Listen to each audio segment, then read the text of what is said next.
1. Cabin 13. The early summer sunshine streamed down over Camp Algonquian Island. The trim on the 22 cabins was brightly painted, the excellent athletic fields had been freshly mowed, and an assortment of boats of all sizes bobbed in readiness at the dock. The campers would begin arriving right after lunch. Everything was prepared for the opening of the camp's 31st season. A shaft of light came through the window of the camp office, shining directly upon the solemn portrait of Elias Warden, the camp founder, and glaring off the glass. The present camp director, Arthur Warden, grandson of Elias, sat at his desk, checking the final preparations for the new camp year. There was a record enrollment for the first month, he noted with satisfaction. How lovely that would look on the bank statement. He noticed a letter on the corner of his desk, opened it, and examined the contents. Dear Mr. Warden, it read, we are writing this letter in regard to our son, Rudy Miller, who is registered at your camp for the first month. We thought that perhaps you and your counselors should be forewarned. Rudy is an exceptional but difficult boy. You may have considerable problems getting him adjusted to camp life. He is something of a loner and does not always get on well with other boys. In addition, he insists that he does not want to go to camp. However, we are sending him to Algonquian Island on the advice of his school guidance department. They feel that he must be placed in a social atmosphere where he will be exposed to all sorts of people, an atmosphere of hearty physical activity mixed with healthy comradeship. Mr. Warden looked up. What an excellent description of camp, he said aloud. When Rudy arrives, the letter went on, it is very likely that he will have a rather negative attitude. It is our sincere hope that you and your staff will be patient with him. Please inform us if you have any problems. Sincerely yours, Mr. and Mrs. Edward Miller. Mr. Warden snorted loudly. Problems? There's no such thing as a problem boy. Only problem parents. All cats love meat, and all boys love camp. That's the way it was in the days of my grandfather. That's the way it is now. This boy is about to have the best summer of his life. He got up from his desk, strode out onto his front porch, and looked out over the compound, still holding the letter. A group of tall, strong young men, dressed alike in white Algonquian uniforms, were moving about putting the finishing touches on the grounds in preparation for the arrival of their charges. Frank, the head counselor, loped over to Mr. Warden's cottage. Good morning, sir. We're all set here. Are there any last-minute problems we should know about? Mr. Warden glanced briefly toward the letter in his hand, crumpled it up, and tossed it into the nearest trash container. Never any problems at Algonquian Island. Just routine, my boy, just routine. He turned away and walked briskly back into his office. By the time he was again seated at his desk, Rudy Miller had completely vanished from his mind. The large silver motor launch chugged loudly up to the island dock and scraped against the old tires that covered the wood. The driver skillfully threw a rope around the post and secured the boat. He turned to his 9 young passengers. Well, here we are, kids. Camp Algonquian Island. Everybody out. There was a scrambling and happy chatter as 8 of the boys heaved themselves and their luggage out of the launch. Once on the dock, they scattered, heading for the assorted small buildings on the island. There were welcoming shouts as boys already there ran to greet the new arrivals. The driver glanced at the lone passenger still seated at the rear of the launch. Hey, what are you, asleep or something? We're here. So I see, the dark-haired boy observed glumly. He did not move. Well, prompted the driver, aren't you getting out? No, said the boy blandly. I'm hoping you won't notice me so I can hitch a ride back to civilization. Come on, kidded the driver. You're going to have a great time here. I doubt it, said the boy, heaving his duffel bag onto the dock and climbing out after it. But thanks for the thought. Rudy Miller watched regretfully as the motor launch pulled away from the dock and headed for the mainland. There went his last link with the outside world. Like it or not, and he did not like it, Camp Algonquian Island was home for the next month. "You'll love it, dear," his mother had assured him at the bus station earlier that day. "The sports facilities are the best available, and there'll be so many other boys your own age to play with." Well, the latter was certainly true, at least.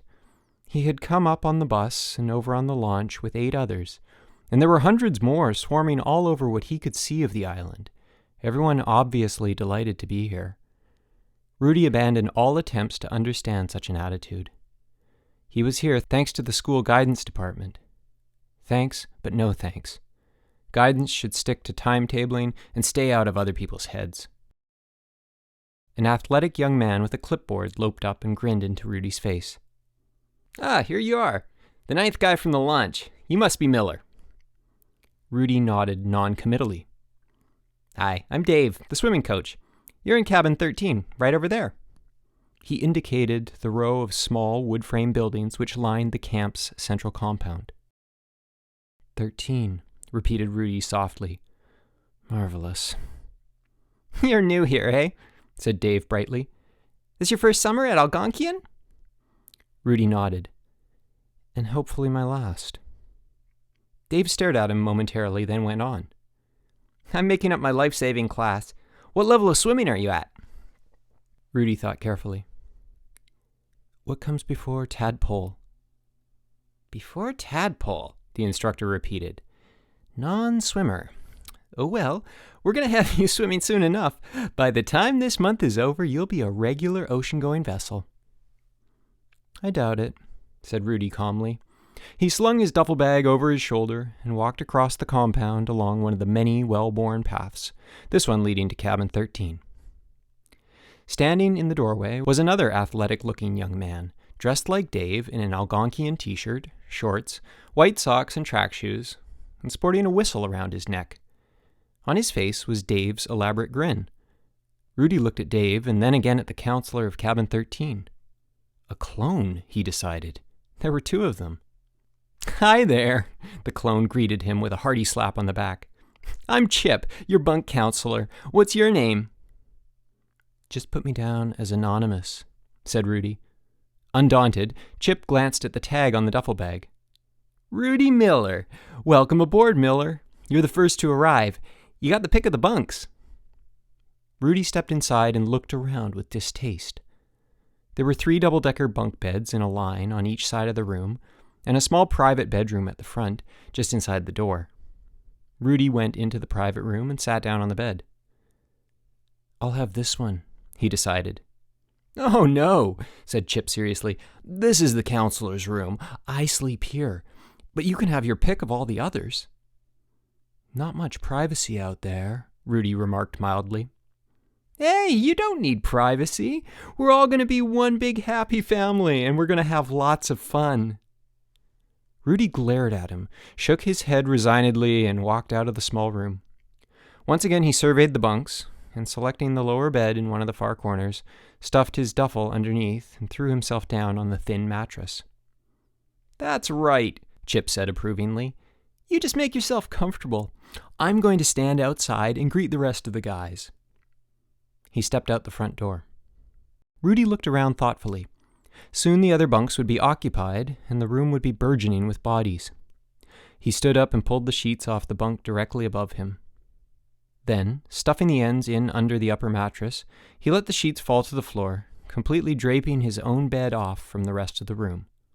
He crawled inside, dragging his duffel bag with him. Behind the sheet there was a flurry of activity. Then a hand appeared and affixed a neatly lettered sign to the drape by means of a sticky band-aid. It read, "Do not disturb." "Ah," he thought, lying down in seclusion. Privacy. Pulling a portable cassette player out of the duffel, he placed headphones on his ears and set the volume to max. Mike Webster trudged slowly along the pathway to cabin 13, his new suitcase dragging at his hand and his guitar slung over his bony shoulder. The sun was too hot. He felt as though his pale skin was burning already. Camp, he reflected, was everything he had expected it to be. Big, strange, isolated, and generally rotten. If this was his parents' idea of a reward for getting top marks in school, he thanked his lucky stars he hadn't flunked. That probably would have meant the rack. As it was, he had been banished to this island camp for a whole month. 4 weeks of nothing but sports. What a depressing thought. From inside the cabin, he could hear excited chatter. Grimly, he entered. Several boys were gathered at the rear, surrounding a bunk which was shut off from the rest of the room by drapes.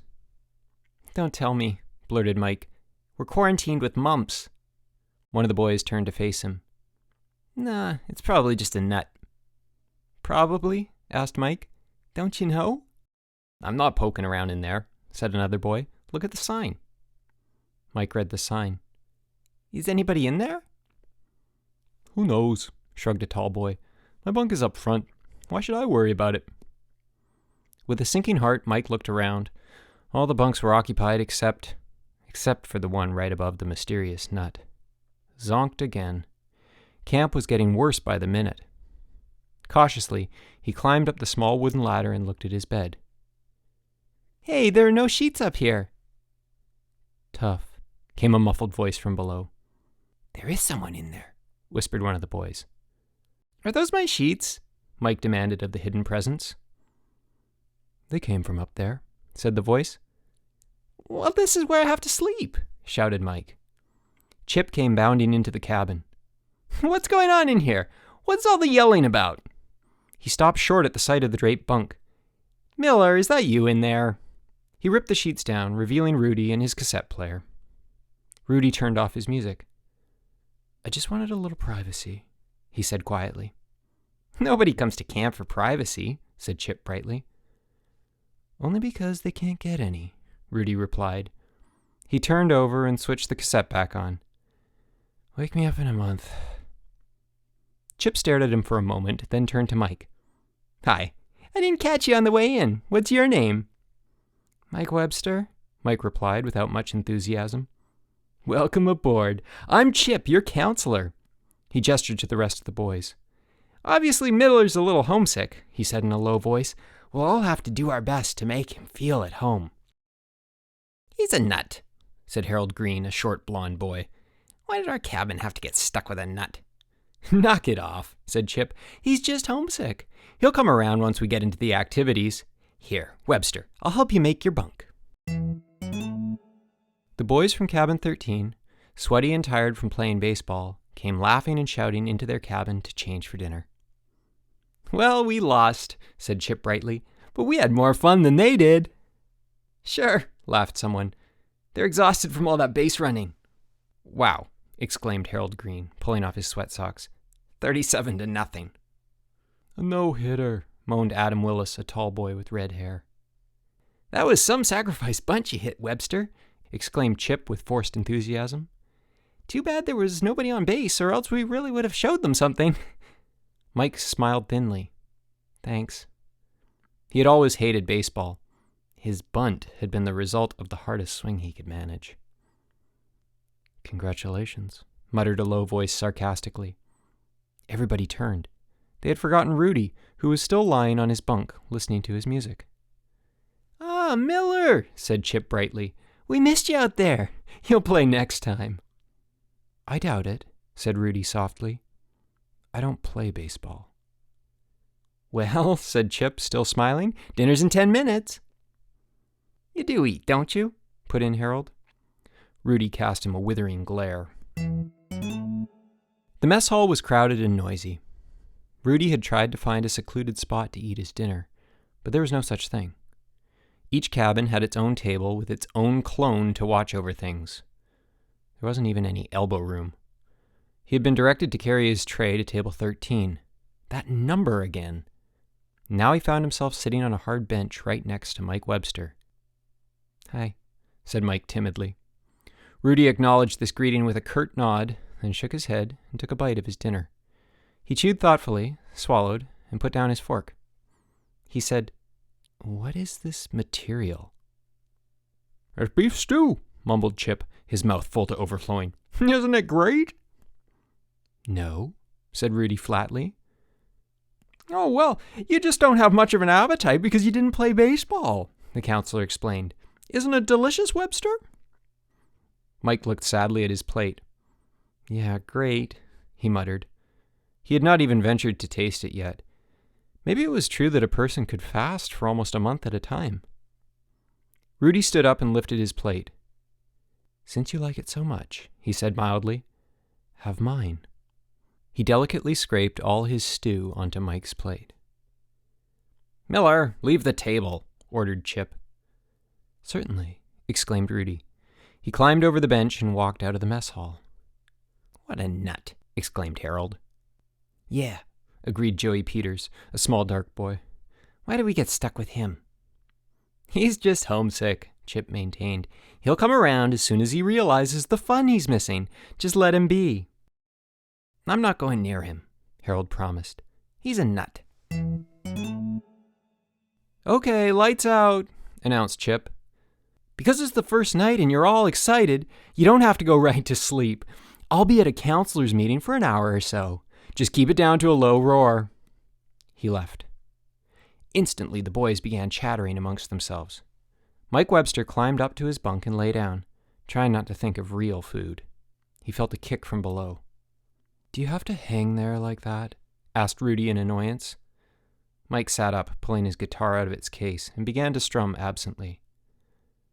"Oh no," groaned Rudy's voice. "Music." "What's wrong with music?" Mike demanded. "With music, nothing. With that, plenty." "It's a free country." "I wish it was," sighed Rudy. He rolled over resignedly and went to sleep.